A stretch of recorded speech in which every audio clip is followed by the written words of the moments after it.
भूर्भुवः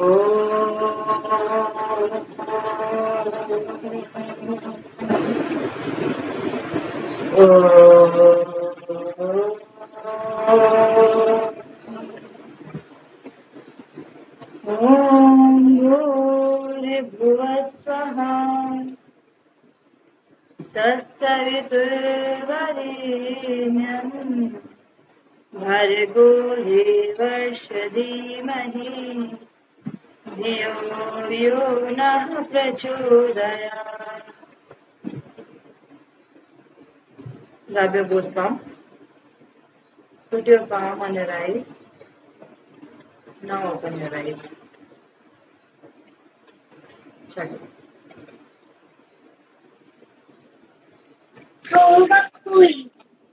We'll start the class. 1 minute.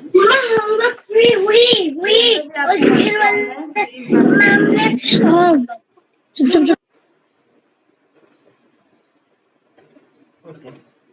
So we'll start the class. मैंने आप लोगों को कहाँ तक पढ़ाया था एक बार मुझे बता देंगे.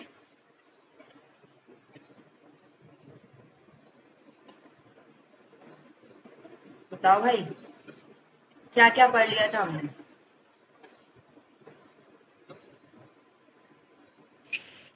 बताओ. सेकंड स्टेप पढ़ा था मैं इंग्लिश में, हिंदी में पढ़ाना बाकी है अभी. अच्छा ठीक है. चलिए तो हम हाइपोथेसिस पढ़ चुके थे, उसी को हम पढ़ेंगे आगे. ठीक है.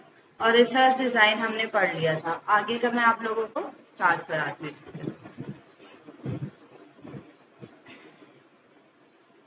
हम एक बार पूरा रिसर्च का हिंदी में भी देखेंगे कि क्या है कैसा है.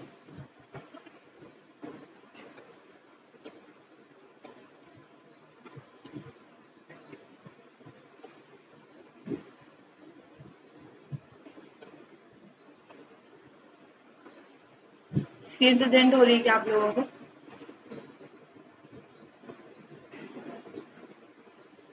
Yes ma'am.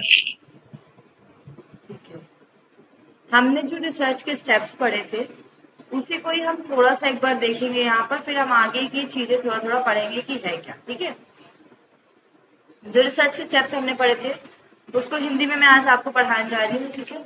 पहला होता है अनुसंधान समस्या का सूत्रीकरण, मतलब कि जो हमारी रिसर्च प्रॉब्लम है उसका सोल्यूशन, उसका फॉर्मेशन करना, उसको आइडेंटिफाई करना. फिर उसके बाद क्या करते हैं हम साहित्य अवलोकन, मतलब लिटरेचर रिव्यू करते हैं. उद्देश्यों का निरूपण, मतलब कि ऑब्जेक्टिव बनाते हैं. फिर चरों को चिन्हित करना कि हम कौन से चर लेंगे. ठीक है. कौन कौन से चर लेंगे, मतलब आपका वेरिएबल्स. फिर आता उपकल्पना का सूत्रीकरण, दैट इज हाइपोथेसिस. ठीक है.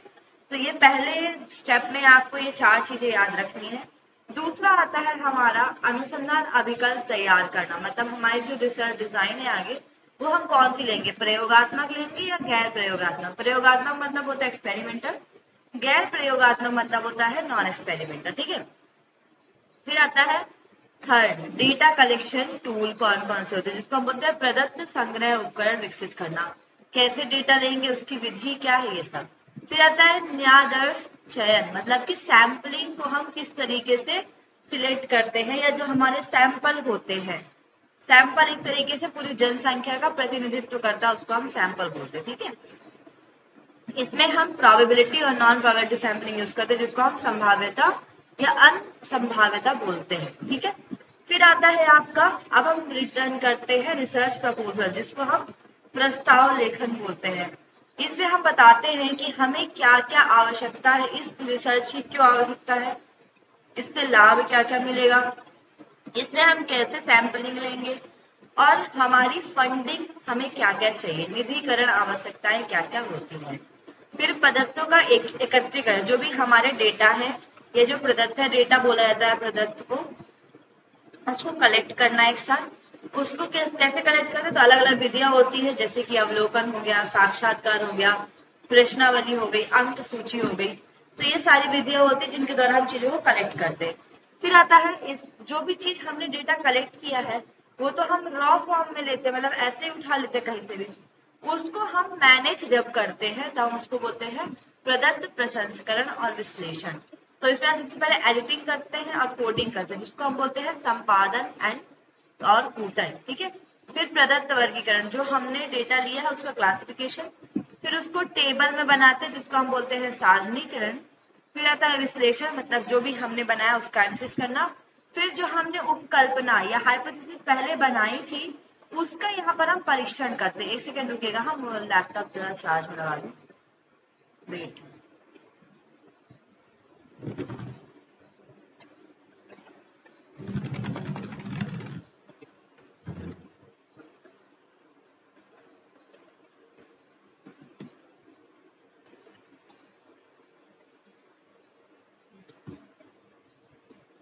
हाँ,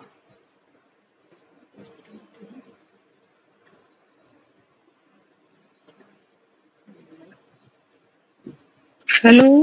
हाँ हाँ, आवाज आ रही है मेरी? तब मैं बोल रही हूँ। हाँ आ रही है। ठीक है, ओके। अब हम बात करते हैं नेक्स्ट कि अब हम नेक्स्ट क्या करेंगे। तो इसमें हम शोध रिपोर्ट लेखन करते हैं, मतलब हमारी जो भी रिसर्च होती है उसको हम लिखते हैं, रिटन फॉर्म में लिखते हैं, ठीक है।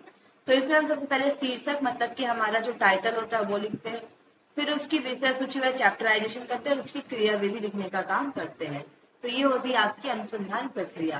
अब हम सबसे पहले बात करेंगे, ये मैंने बता दिया था कि जब भी हम कोई भी रिसर्च प्रॉब्लम बनाते हैं तो क्या क्या चीजें इंपॉर्टेंट होती हैं, ये मैंने आप लोगों को कल बता दिया था। बस एक बार पढ़ लो कि अनुसंधान के व्यापक क्षेत्र की पहचान करना कि रिसर्च एरिया कैसा है, फिर उसको छोटे छोटे पार्ट में डिवाइड करना, मतलब उनके उप क्षेत्रों को विभाजित करना, फिर अपना जो आपको अच्छा लगता है आपके अभिरुचि के अनुसार उनका चयन करना, फिर उसके बाद आप अपना रिसर्च क्वेश्चन बनाते हैं, फिर आप उसके बाद ऑब्जेक्टिव बनाते हो, ऑब्जेक्टिव बनाने के बाद उन ऑब्जेक्टिव को रिव्यू करके देखते हो कि मैंने ऑब्जेक्टिव जो बनाया वो सही है या नहीं है। इन्हीं चीजों को यहाँ पर लिखा हुआ है नीचे डायरेक्शन में कैसे कैसे चीजों को करना है, कि जब भी हम कोई भी रिसर्च प्रॉब्लम बनाते हैं तो उसमें क्या क्या चीजें इंपॉर्टेंट होती है, ठीक है। तो इसमें पहला तो एक रिसर्चर है, उसको रिसर्च करने के लिए उसको इंटरेस्ट होना चाहिए। दूसरा प्रबंधनीय परिणाम, मतलब कि मैनेजेबल मैग्नीट्यूड होना चाहिए, कि जो भी चीजें हमारे पास हैं उनका उपयोग करते हुए हमारी रिसर्च हो पा रही है या नहीं हो पा रही है। तो हमें समय और उपलब्धता के अनुसार भी रिसर्च करनी चाहिए। फिर अवधारणा का मापन, मतलब कि कंसेप्ट मेजरमेंट, की हम जो भी चीज ले रहे हैं उसको मेजरमेंट कैसे करेंगे, उसकी विधि क्या होगी, क्या क्या संकेत हम उसका यूज करेंगे। फिर लेवल ऑफ एक्सपर्टाइज, अब ऐसा नहीं कि मेरा लेवल, अब जैसे मैं योग में हूँ और मुझे एनाटॉमी अच्छी आती है इसलिए मैं डिसीज बेस्ड काम कर रही हूँ, लेकिन अगर मुझसे बोला जाए कि आप माइक्रोबायोलॉजी का कोई टॉपिक ले लीजिए और योग में करिए, तो मैं नहीं कर सकती क्योंकि मेरा उसमें लेवल ऑफ एक्सपर्टाइज नहीं है। तो जो भी रिसर्चर होता है उसका उस चीज में एक्सपर्टाइज होना भी बहुत जरूरी है, उसका स्तर होना जरूरी है, इसका विशेषज्ञता होनी जरूरी है।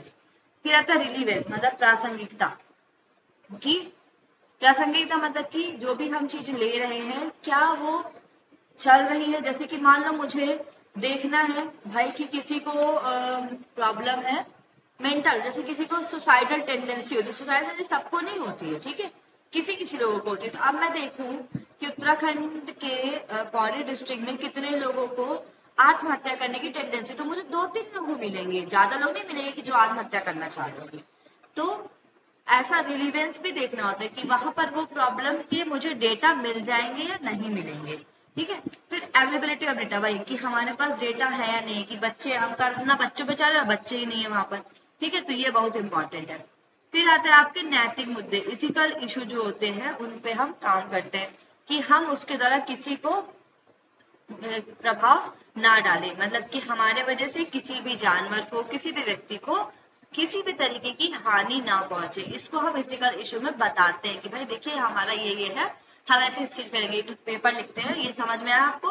तो इस तरीके से हमारी प्रॉब्लम बनती है। लिटरेचर रिव्यू मैंने बता दिया था, जो भी हम टॉपिक पे करने जा रहे हैं काम, उसको पहले काम हुआ है या नहीं हुआ है उसको हम बोलते हैं साहित्य की समीक्षा, ठीक है। तो ये जो शोधार्थी होता है पहले से जो साहित्य या पत्रिकाएं या कोई रिसर्च पब्लिश हो चुकी होती है उनको हम सर्वे करते हैं, देखते हैं उनका कि भाई क्या क्या चीजें हमारे लिए महत्वपूर्ण है। अब देखो, मान लो आप देखोगे ब्लड प्रेशर, तो ब्लड प्रेशर में मान लीजिए आपको 50,000 रिसर्च मिल रही है, लेकिन आप ब्लड प्रेशर किसके द्वारा देखना चाहते हैं। जैसे आप योग देख लीजिए, योग से ब्लड प्रेशर कैसे कम करें, तो उसमें भी आपको कम से कम 10,000 रिसर्च मिल जाएंगी। अब आप योग में भी स्पेसिफाई करोगे कि किस आसन किस प्राणायाम की वजह से मुझे इम्पैक्ट देखना है, इस वजह से आप थोड़ा कम हो जाएंगे। इस तरीके से हम क्या करते हैं, एक टर्मिनोलॉजी यूज करके सर्च को हम कंडक्ट करते हैं, फिर देखते हैं कि इस पे रिसर्च हो चुकी है नहीं हुई। अगर हो गई है तो ठीक है, थोड़ा वेरिएबल चेंज करेंगे, नहीं हुई है तो हम उस पर रिसर्च कर सकते हैं। इसमें 3 चीजें बहुत इंपॉर्टेंट है। इस प्रक्रिया के मुख्य चरण क्या क्या था, पहला मौजूदा साहित्य की खोज की। अगर मैं देखूं कि ब्लड प्रेशर पे मुझे काम करना है तो इस पे कुछ काम हुआ है पहले या नहीं हुआ, इसके विषय में पहले लिखा हुआ है कि नहीं कर। जैसे कि मैं फीमेल के बारे में मैं काम कर रही हूँ, ठीक है, तो मैंने देखा कि जो हमारा टेक्स्ट है वो पुरुष प्रधान ज्यादा है, फीमेल प्रधान नहीं है। उसमें आप देखना फीमेल के लिए बहुत कम सूत्र आपको देखने मिलते हैं टेक्स्ट में, जब आप देखते हो ऑथेंटिक टेक्स्ट में, ठीक है। साइंटिफिकली तो बहुत काम आया फीमेल्स पे, लेकिन टेक्स्ट में आप देखो कोई उनके लिए सूत्र देखो तो ऐसे नहीं मिलेगा। अगर आप शाक्त तंत्र में पढ़ते तो अलग बात है, वो तंत्र के बेस पे है, लेकिन कभी फीमेल के उसके उनके हेल्थ रिलेटेड ऐसे किसी तरीके के आसन या प्राणायाम के बारे में इतनी चर्चा नहीं है। एक चर्चा सिद्धि योनि आसन की घेरन संहिता में जो हमें मिलती है, लेकिन कुछ कुछ चर्चा नहीं मिलती है हमें, तो हमें देखना पड़ता है कि क्या क्या चीजें हैं पहले साइंटिफिक है, फिर उसका समीक्षा करना। जैसे मैंने आपको जो चीजें बताई वो समीक्षा करके ही बताइए, क्योंकि मैंने पढ़ी है बहुत सी चीजें, शायद मैंने इतना ना पढ़ा हो, लेकिन जितना पढ़ा मुझे इतना समझ में आया कि फीमेल पे इतना काम नहीं किया गया है साहित्य में, मतलब हमारे जो इंडियन टेक्स्ट हैं उनमें इतना काम नहीं हुआ है। तो हम क्या करते हैं, पहले देखते हैं, फिर उसकी समीक्षा करते हैं, फिर उसके हम सैद्धांतिक दृष्टिकोण विकसित करते हैं कि अब हम इससे जो भी चीजें हमने पढ़ी है उससे हम एक जाके नई थ्योरी डेवलप करेंगे। तो इस तरीके से 3 चीजें इसमें इंपॉर्टेंट होती हैं, ठीक है, समझ में आया भाई। अब हम बात करते हैं फॉर्मुलेशन ऑफ ऑब्जेक्टिव का। ऑब्जेक्टिव हमारे कैसे होते हैं, तो ऑब्जेक्टिव वे लक्ष्य होते हैं जिन्हें आप अध्ययन में प्राप्त करते हैं, मतलब कि इसको ही हमें सिद्ध करना होता है जाके। ये बहुत सटीक और स्पेसिफिक होने चाहिए। इनको 2 तरीके से लिखा जाता है, एक तो पहले होता है मेन ऑब्जेक्टिव, ठीक है, जो हम जिसको हम मेनली हमारे रिसर्च का मूल तत्व या मुख्य एलिमेंट कहते हैं, जो बताता है कि हमारी रिसर्च किस डायरेक्शन में जा रही है, क्या करना चाह रही है, एक्चुअल में जो रिसर्च है वो क्या करना चाह रही है। और इसमें हम ऑब्जेक्टिव में, जैसे मैंने आपको ऊपर बताया कि मेरी रिसर्च प्रॉब्लम है effect of kapalbhati on obesity, ये मेरा क्या है, आपका एक रिसर्च क्वेश्चन है। तो ये मेरा क्वेश्चन टाइप था कि जो कि रिसर्च क्वेश्चन है कि effect of kapalbhati on obesity, लेकिन अब मैं जब ऑब्जेक्टिव लिखूंगी तो मैं क्या लिखूंगी, there is a relationship between kapalbhati and this, मतलब कि मैं उनके बीच रिलेशनशिप बताऊंगी, एक दिशा बता रही हूँ। तो मैंने जो रिसर्च क्वेश्चन बनाया उसी के बेस पर ही मैं मुख्य ऑब्जेक्टिव, मतलब मैं चरों के आधार पर ही उद्देश्य को बनाने की कोशिश करती हूँ, ठीक है। दूसरा आता है हमारे ऐसे उद्देश्य जो नीचे होते हैं, मतलब जो मैंने आपको बताया था, एक मेन ऑब्जेक्टिव मतलब जो एम होगा हमारा, फिर आते हैं सब ऑब्जेक्टिव मतलब कि हमारे जो दूसरे होते हैं उद्देश्य नीचे। ये हमारे क्या कहते हैं, पूरी रूपरेखा को एक एक चीज को डिफाइन करने की कोशिश करते हैं कि ये क्या होते हैं, ठीक है। समझ में आया भाई, इतना आया? जी ma'am. Hello, have you all understand? जी मैम। ठीक है, ओके, चलिए अब हम बात करते हैं नेक्स्ट। मैंने कल आप लोगों को वेरिएबल पढ़ाया था, ठीक है, फिर मैं इसके बाद चर पढ़ाऊंगी।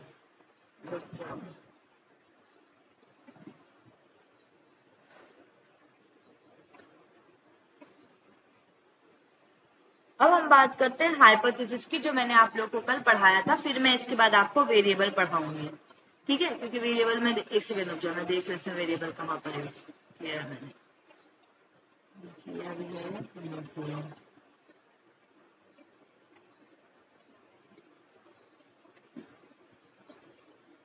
ये पूरी नहीं है मेरे पे ना पीडीएफ,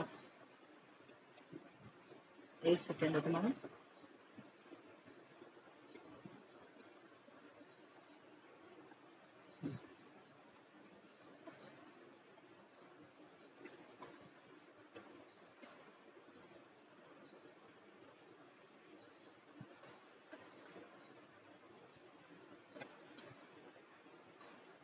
ठीक है, अभी हम हाइपोथेसिस के बारे में पढ़ते हैं, फिर हम आगे इसके बारे में पढ़ेंगे, वेरिएबल्स के बारे में। हाइपोथेसिस मैंने कल आप लोग को पढ़ाया था क्या होता है। जनरली हम देखते हैं कोई भी घटना होती है या कोई भी चीज होती है तो उसके पहले हम अपने से कुछ ना कुछ स्टेटमेंट बना ही लेते हैं। जैसे आप कहीं शादी में जा रहे हो या आप कहीं पे जा रहे हो, आपने मौसम देखा तो आप बोले आज मौसम खराब है, नहीं जाना चाहिए। या आप शादी में गए और आप एक्सपेक्ट कर लिए कि शायद मेरे ये वाले रिश्तेदार भी यहाँ पर मिल जाए। तो हम हमेशा अपनी जिंदगी में कहीं ना कहीं चीजों की परिकल्पना या उपकल्पना को बनाते ही बनाते हैं, छोटे छोटे चीज के लिए। लेकिन जब हम रिसर्च में ऐसी उपकल्पना बनाते हैं तो इसको हम एजुकेटेड गेस बोलते हैं, कि ऐसे ही कुछ नहीं लिखना है, ऐसी चीजें जो लगता है हमें हो सकती हैं, इसको हम बोलते हैं हाइपोथेसिस। अप्रत्यक्ष तत्वों के बारे में, अप्रत्यक्ष मतलब जो कि डायरेक्ट हमें नहीं दिखते, के बारे में शिक्षित अनुमान को उपकल्पना, परिकल्पना या अभिकल्पना कहा जाता है। अप्रत्यक्ष तथ्य मतलब जो अभी तक जिनके बारे में कोई चर्चा या कोई भी तरीके से प्रत्यक्षता नहीं मिली है, इसको हम बोलते हैं अप्रत्यक्ष। इनका हम जब शिक्षित अनुमान लगाते हैं तो उसको हम क्या बोलते हैं, हाइपोथेसिस कहते हैं। फिर हम डेटा के आधार पर, उस प्रदत्त के आधार पर शिक्षित अनुमान या समाधान को स्वीकार या अस्वीकार करते हैं। फिर हम क्या करते हैं, जो मैंने आपको टेस्टिंग बताया था, पहले मैंने एक अनुमान लगा लिया, लेकिन फिर मैंने जब डेटा कलेक्ट किया, जब मेरे पास सारा डेटा आ गया, मैंने उसकी टेस्टिंग की, तब फिर मैं देखती हूँ कि ये जो मैंने हाइपोथेसिस बनाई थी वो सही है या नहीं है। तो अगर सही है तो उसको एक्सेप्ट कर लेंगे, नहीं है तो रिजेक्ट कर देंगे। तो स्वीकार और अस्वीकार किया जाता है इस आधार पर, ठीक है। सरल भाषा में अगर कहें तो एक शोधकर्ता को समस्या के समाधान का पूर्ण ज्ञान नहीं होता। अगर ज्ञान हो तो फिर शोध की आवश्यकता नहीं। देखो सही बोला गया। हम क्यों रिसर्च करते हैं, हम देखते हैं कि ये चीजें हो पा रही है, पॉसिबल या नहीं हो पा रही। अगर मान लो मुझे पता ही है कि ये हो जाएगी तो मैं क्यों रिसर्च करूंगी भाई, है ना। तो मैं देखती हूँ कि ये चीजें हो रही है नहीं हो रही, इसलिए उस समस्या का समाधान करने के लिए वो एक एजुकेटेड गेस लगाता है, जिसको हम उपकल्पना कहते हैं, ठीक है। अगर हम इसको वैज्ञानिक दृष्टिकोण से देखें तो ऐसा नहीं कि ऐसी कोई भी उपकल्पना बनाए। उपकल्पना ऐसी होनी चाहिए जिसको हम टेस्ट कर सके।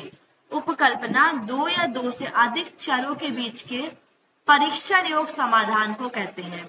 मतलब कि आगे चल के हमें 7th स्टेप में टेस्ट तो करना ही पड़ता है, तो ऐसी हाइपोथेसिस बनाइए जिसकी टेस्टिंग की जा सके, ठीक है। ये हो गया आपका उपकल्पना के विषय में कि ये है क्या। परीक्षण योग का अर्थ होता है कि उपकल्पना में चरों के बीच संबंधों को दर्शाया हो जाता है कि जो संबंध है वो सही है या नहीं है हमारे, ठीक है। अब इसकी कुछ विशेषताएं बताई गई, ये बहुत इंपॉर्टेंट है विशेषताएं, क्योंकि इनसे क्वेश्चन आते हैं, ठीक है। कि स्टेटमेंट फॉर्म में दे देगा, बोल देगा इनमें से कौन सा सही नहीं है, तो ये आपको याद रखना है। सबसे पहले हम बात करते हैं कि ये अस्थायी कथन है। जैसे मैंने आपको बताया, आपके एग्जाम में आगे लिख देता टेंटेटिव डेट्स, मतलब कि पता नहीं कि डेट्स क्या है, तो ये कथन मतलब ये प्रोपोजिशन है, टेंटेटिव प्रोपोजिशन होता है, ये अस्थायी कथन होता है। ये चरों के बीच तार्किक संबंधों को स्थापित करने का प्रयास करता है। जो भी हमारे चर होते हैं उनके बीच में लॉजिकल रिलेशनशिप बनाने का काम ये करता है। तो ये भी याद रखना, एक एक स्टेटमेंट आपके वहां पूछे जा सकते हैं, तो कहीं आप ऐसा ना कर दो अरे चरों के बीच क्या काम करेगा ये तो उस तरीके से नहीं करना, ठीक है। एक्सपेरिमेंट फिर आता है, इस सोपान तक हम इसकी वैधता से अनभिज्ञ रहते हैं। मतलब कि हम जब तक टेस्टिंग नहीं कर लेते ना, तब तक हमें पता नहीं होता कि चीजें सही है या नहीं है, वैलिड है या नहीं है। लेकिन जब इसकी टेस्टिंग करते हैं तो ये हमें सबक हो जाती है।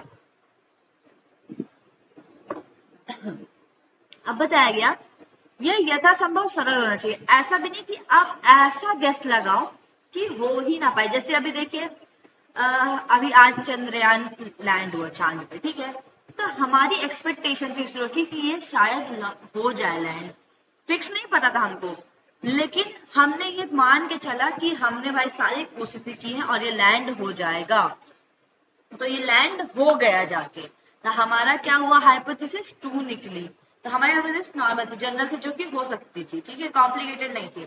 और इसके बाद हमने जनरलाइजेशन किया कि हाँ भाई चांद की सतह पर स्पेस भेजे जा सकते हैं, स्पेस वहां पर उतारा गया, स्पेस क्राफ्ट उतारा गया, तो देखा गया कि हाँ भाई और भी स्पेस क्राफ्ट वहां पर उतारे जा सकते हैं, संभव है चीजें वहां पर। तो इसके अकॉर्डिंग हम क्या करते हैं, हाइपोथेसिस के अकॉर्डिंग जब ये एक्सेप्ट हो जाती है फिर इसका हम सामान्यीकरण कर सकते हैं, ठीक है। इसके मुख्य काम क्या क्या होते हैं, देखो, यह शोध अध्ययन में स्पष्टता और विशिष्टता रहती है। अगर हम कोई भी रिसर्च कर रहे हैं तो उसमें ये स्पष्टता मतलब उस चीज को क्लियर करते हैं और स्पेसिफाई करते हैं, क्योंकि हमारा पूरा ध्यान हाइपोथेसिस को ट्रू करने में लगा होता है कि मैंने जो चीज बनाया है वह सत्य है या नहीं है, तो ये इसकी स्पेसिफिक बढ़ा देते हैं।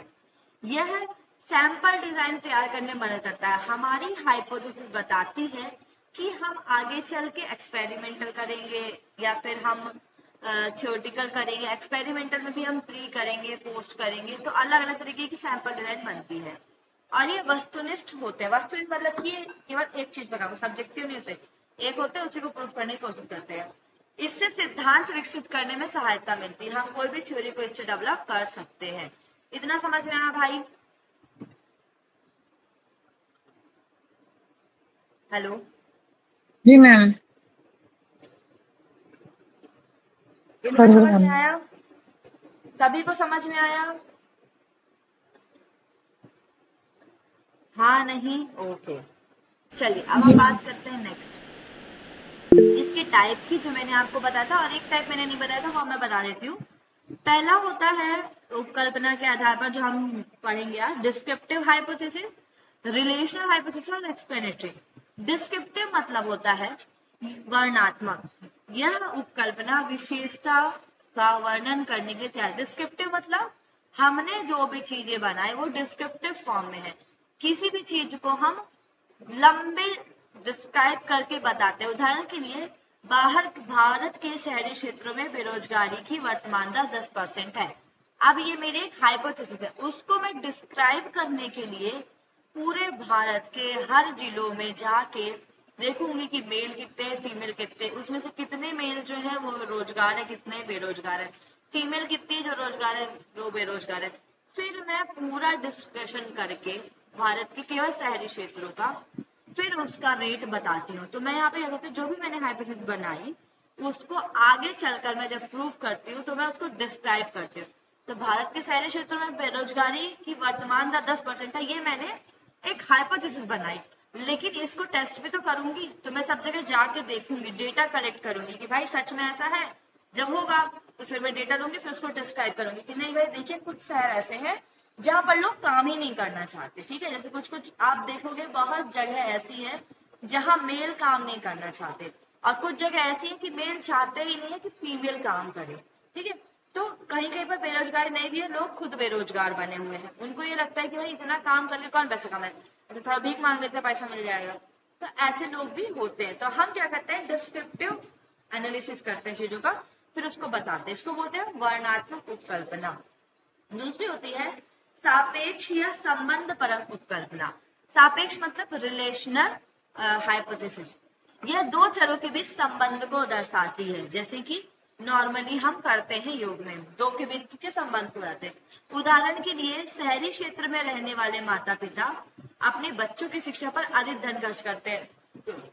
यहाँ पर माता पिता और बच्चों की शिक्षा और धन, ये दोनों दो वेरिएबल है, इनके बीच हम संबंध देख रहे हैं कि भाई जो शहरी क्षेत्र में रहते हैं उनको लगता है भाई कि मेरे बेटा डांस भी करे, स्पोर्ट्स में भी जाए, पढ़ाई भी करे, सारी चीजें करे। ठीक है, लेकिन गांव में कहते चलो ठीक है बस पढ़ लिया, ठीक है, इतना होता है। बाकी बच्चे अपने से सीखते हैं चीजों को। वहां पर स्पेशल क्लास नहीं दिलाई जाती डांस की, लेकिन बच्चे एक दूसरे को देख के सीखते हैं। गाड़ी सीखने नहीं जाते लर्निंग करने, लेकिन सीखते एक दूसरे को देख के। ठीक है, तो ये दो चरों के बीच संबंध को दर्शाती है। नेक्स्ट आती है एक्सप्लेनेटरी हाइपोथेसिस। इसमें दो चरों के बीच कारण और प्रभाव के संबंध की व्याख्या की जाती है। ठीक है, मतलब कि हम चीजों के बीच के उसके कॉज और उसके इफेक्ट के बारे में बताते हैं। जैसे कि मैंने ये बताया कि प्राणायाम, कपालभाति प्राणायाम ज्यादा करेंगे तो ब्लड प्रेशर ज्यादा बढ़ेगा। तो मैंने क्या किया, एक्सप्लेन करें उसके कारण को और उसके प्रभाव को। ये भी हम जनरली योग में करने की कोशिश करते हैं। पहले वाले में हम केवल रिलेशनशिप बता रहे हैं, लेकिन इसमें क्या करते हैं हम, इसमें कारण, तो मेनली जो यूज होती है दैट इज एक्सप्लेनेटरी हाइपोथेसिस सबसे ज्यादा। कि जैसे मैंने बताया वेतन जब वृद्धि होती है तो खाद्य वस्तु के व्यय में वृद्धि होती है। कि जैसे जैसे आप बढ़ाओगे पैसा ज्यादा आएगा तो ज्यादा खाना खरीदोगे। भाई अब जैसे आपके पास पैसा कम है, टमाटर के रेट ज्यादा थे जब, तो भाई जो जिनके पास पैसा नहीं था वो नहीं खरीदते थे, लेकिन इनके पास है तो वो भाई खाना है तो वो खरीदेंगे। तो इस तरीके से हम रिलेशनशिप, दो चरों के बीच के जब हम प्रभाव और कारण को देखते हैं तो इसको हम बोलते हैं एक्सप्लेनेटरी हाइपोथेसिस। समझ में आया भाई? हेलो जी मैम। जी मैम। अब हम बात जी। करते हैं इसके दो और टाइप है जो हमने कल पढ़ा था, that is null and alternative hypothesis, जिसको हम शून्य या रिक्त बोलते हैं, अल्टरनेटिव को वैकल्पिक बोलते हैं। ठीक है, इसको R.A. फिशर ने बताया था, इनके बारे में इन्होंने बताया था। क्या होता है? शून्य कल्पना का सूत्रीकरण अनुसंधान प्रक्रिया का महत्वपूर्ण सोपान है, मेनली इसी को किया जाता है। इस प्रकार से हम यह मान के चलते हैं कि जो भी संबंध है चरों के बीच में वो शून्य है, मतलब किसी का कोई संबंध नहीं है, बस हमें आगे जाके इसको सिद्ध करना है, तो हम ये मानकर चलते हैं। इसको समझ देते, मान लो कि कोचिंग से विद्यार्थियों के प्रदर्शन में सुधार या अंतर आता है, ठीक है, लेकिन जब हम शून्य उपकल्पना को वर्णन करते हैं तो यह मानते हैं कि कोचिंग से पूर्व और कोचिंग के बाद विद्यार्थियों के प्रदर्शन में कोई परिवर्तन नहीं आता, मतलब शून्य पर। देखो, जैसे मैं आपसे बोलूं, अभी आप लोग जब आप एकेडमी में नहीं पढ़ते थे तब आप इतने टैलेंटेड या इतने चीजों को नहीं सोच पाते, लेकिन आप एकेडमी में पढ़ने लग गए तो आपके परफॉर्मेंस में चेंजेस आए। ये क्या हो गया? एक तरीके की डायरेक्शनल हाइपोथेसिस हो गई। लेकिन जब मैं आपसे बोलूं, पहले भी आप जब पढ़ते थे और बाद में भी आप पढ़ रहे हो, आपके में कोई चेंजेस नहीं है, और वो सच है कि आप एकेडमी में पढ़ रहे हो तो भी कोई मतलब नहीं है, नहीं पढ़ रहे हो तो भी कोई मतलब नहीं है, क्योंकि यहाँ पर भी आके आप आंसर नहीं बताते। ठीक है, तो जब हम नल हाइपोथेसिस करते हैं, इसका मतलब होता है जब हम दोनों चीजों के बीच में किसी भी तरीके का परिवर्तन नहीं दर्शाते, कि जैसे मैं बोलूं कोचिंग से पूर्व और कोचिंग के बाद विद्यार्थी के प्रदर्शन में कोई परिवर्तन नहीं आया, इसको हम बोलते हैं शून्य परिवर्तन या नल हाइपोथेसिस। ठीक है, फिर जब हम क्या करते हैं, कथन को प्रदत्तों के साथ जानकारी या साक्ष्य के आधार पर चुनौती देना चाहते हैं, लेकिन शोध एक विज्ञान है और ये साक्ष्यों के आधार पर मानते हैं। हम क्या करते हैं, पहले वाले में शून्य मान के चल दिए, लेकिन क्यों माने भैया, ऐसा तो है नहीं। तो हम क्या करते हैं, अब मैं देखूंगी भाई कि हमारे में से जिन्होंने कोचिंग ली वो पहले एग्जाम यूनिट का वो क्वालिफाई कर पाए या नहीं, और हमारे घर में पढ़ने के बाद वो क्वालिफाई कर पाए या नहीं। तो मैंने क्या किया, एक डेटा कलेक्ट करके देखा कि भाई, डेटा कलेक्ट करने से मुझे पता चला कि मैंने जो हाइपोथेसिस बनाई थी वो सही नहीं थी। ऐसा नहीं है कि भाई कोचिंग नहीं करते तो भी वैसे और कोचिंग करने बाद वैसे, ऐसा हुआ कि कोचिंग करने के बाद बच्चों की परफॉर्मेंस में वृद्धि हो गई। तो मैंने क्या किया, उसके आधार पर अपनी जो कल्पना है उसको स्वीकार और अस्वीकार किया। ठीक है, फिर हम निष्कर्ष पर पहुंचते हैं। अब इसमें मैंने आपको कल बताया था, यदि शून्य परिकल्पना को अस्वीकार किया जाए, जैसे मैंने बोला कि पहला स्टेटमेंट मैंने दिया था कि कोचिंग करने से पूर्व और कोचिंग करने के बाद बच्चों के परफॉर्मेंस में कोई भी फर्क नहीं पड़ता। ये मेरी कौन सी परिकल्पना थी, जल्दी बताओ। ये नल मतलब ये शून्य परिकल्पना। ठीक है, शून्य लेकिन परिकल्पना। मैंने देखा कि भाई जब वो कोचिंग गए, कोचिंग के पूर्व उनका लेवल अच्छा नहीं था, लेकिन कोचिंग जाने के बाद उनका लेवल अच्छा हो गया। तो मेरी शून्य परिकल्पना क्या हो गई, यहाँ पर रिजेक्ट हो गई, उसका एक्सेप्ट नहीं किया। तो जैसे ही शून्य परिकल्पना रिजेक्ट होती है, वो स्वयं ही अपने आप अल्टरनेटिव में परिवर्तित हो जाती है। इसको हम बोलते हैं वैकल्पिक उपकल्पना। समझ में आया कि जब नल हाइपोथेसिस आपकी रिजेक्ट हो जाएगी तो अल्टरनेटिव क्या होगी, एक्सेप्ट होगी। वैकल्पिक। हाँ, वो ठीक है, हाँ। और आपकी जब नल हाइपोथेसिस एक्सेप्ट हो जाएगी तब अल्टरनेटिव बनेगी ही नहीं, जब नहीं बनेगी तो मतलब कि रिजेक्ट है। समझ में आया? हेलो, जी आया मैम। समझ में भाई? हाँ मैम। ठीक है, अब हम बात करते हैं दूसरा, डायरेक्शनल या नॉन डायरेक्शनल हाइपोथेसिस। ठीक है, डायरेक्शनल या नॉन डायरेक्शनल मतलब होता है जो भी हमारी अल्टरनेटिव हाइपोथेसिस है, या तो वो डायरेक्शनल पे जाएगी या नॉन डायरेक्शनल कहीं पे नहीं जाएगी। तो छात्र छात्राओं के शैक्षिक प्रदर्शन से संबंधित अध्ययन में शून्य परिकल्पना, आज सूर्य और चंद्र चल रहा है दिमाग में पूरे टाइम। शून्य परिकल्पना यह होगी कि छात्र और छात्राओं का प्रदर्शन स्तर समान है, मतलब कि इसमें मैंने देखा डायरेक्शनल में कि मैं कुछ भी चीज कर रही हूँ तो वो सामान्य है। शून्य परिकल्पना मतलब क्या है कि कोई फर्क नहीं है, सब कुछ शून्य है। लेकिन डायरेक्शनल में क्या होता है कि कक्षा प्रदर्शन में छात्र छात्राएं से, जो छात्र है मतलब बॉयज जो है वो छात्राओं से ज्यादा अच्छी हैं, या छात्राएं छात्र से अच्छी। डायरेक्शनल में क्या होता है, हम एक दिशा दे देते हैं कि या तो गर्ल्स अच्छी होंगी पढ़ने में या तो बॉयज होंगे। या गर्ल्स अच्छी होंगी पढ़ने में, बॉयज नहीं होंगे। तो मैं क्या करती हूँ, डायरेक्शनल में एक दिशा दे देती हूँ कि इस क्लास में मैंने देखा, एक सर्वे किया, टेस्ट लिया, देखा कि भैया लड़कियों के मार्क्स ज्यादा आ रहे हैं, तो मैंने देखा भाई लड़कियां पढ़ने में ज्यादा अच्छी हैं। दूसरी क्लास में देखा भाई लड़कों के मार्क्स अच्छा है, तो लड़के पढ़ने में ज्यादा अच्छे, तो मैंने क्या किया, डायरेक्शन दे दिया। लेकिन जब हम नॉन डायरेक्शन की बात करते हैं तो वो केवल ये बताती है कि दोनों काम तो कर रहे हैं, दोनों के बीच प्रदर्शन का अंतर है पर ज्यादा नहीं है, नॉर्मल है, मतलब इसमें अंतर आपको दिखता नहीं है, 1-8% का अंतर होता है, लेकिन इसमें पूरा ग्राफ ही बदल जाता है।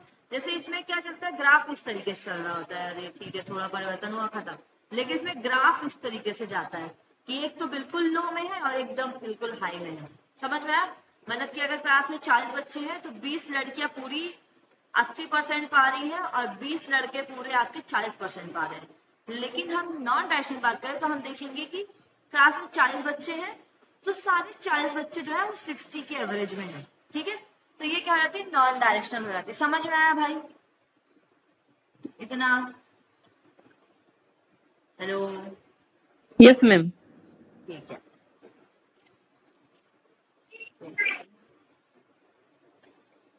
अब हम बात करते हैं रिसर्च डिजाइन की, जो मैंने आप लोगों को कल पढ़ाया था। ठीक है, इसके आगे मैं थोड़ा बेनिफिट बस बताऊंगी, उसके बाद हम कल पढ़ेंगे।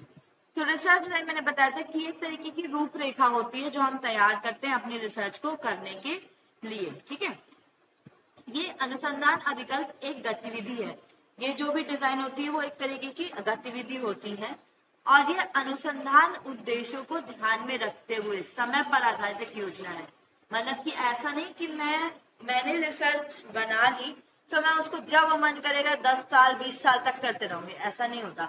जब भी हम एक घर बनाते हैं तो हम एक नक्शा बनाते हैं घर बनाने पहले कि मेरा ये कमरा है, एक घर है उसमें 4 कमरे होंगे, एक हमारा किचन होगा, 3 वॉशरूम होंगे, एक हॉल होगा। मैंने ये एक नक्शा बना लिया। जब मैंने नक्शा बना लिया तो मेरे घर को बनने में थोड़ा कम टाइम लगेगा, लेकिन मैंने नक्शा नहीं बनाया, घर बन रहा है अपने अकॉर्डिंग, जहां जो जगह मिली बनता गया, तो किसमें टाइम ज्यादा लगेगा? बताओ भाई, बताओ। क्या एक बार बोलो? बिना नक्शे के जो बनेगा उसमें ज्यादा Yes. टाइम लगेगा मैम। जैसे कि आप कभी एक बार हरिद्वार गए हो, आपको दोबारा हरिद्वार जाना तो आप आसानी से जाओगे, लेकिन आप कभी नहीं गए हो जिंदगी में हरिद्वार और आप कुंभ के मेले में चले गए और आप घूम जाओगे, ठीक है, कुछ पता ही नहीं चलेगा कि आप कहाँ चले गए। तो अनुसंधान अभिकल्प या रिसर्च डिजाइन एक तरीके का मैपिंग होता है जो बताता है कि हमारी रिसर्च कब कितने समय पर कैसे पूर्ण करेंगे, उसमें क्या क्या चीजें हम लगाएंगे, ये सारे होती है आपकी अनुसंधान अभिकल्प।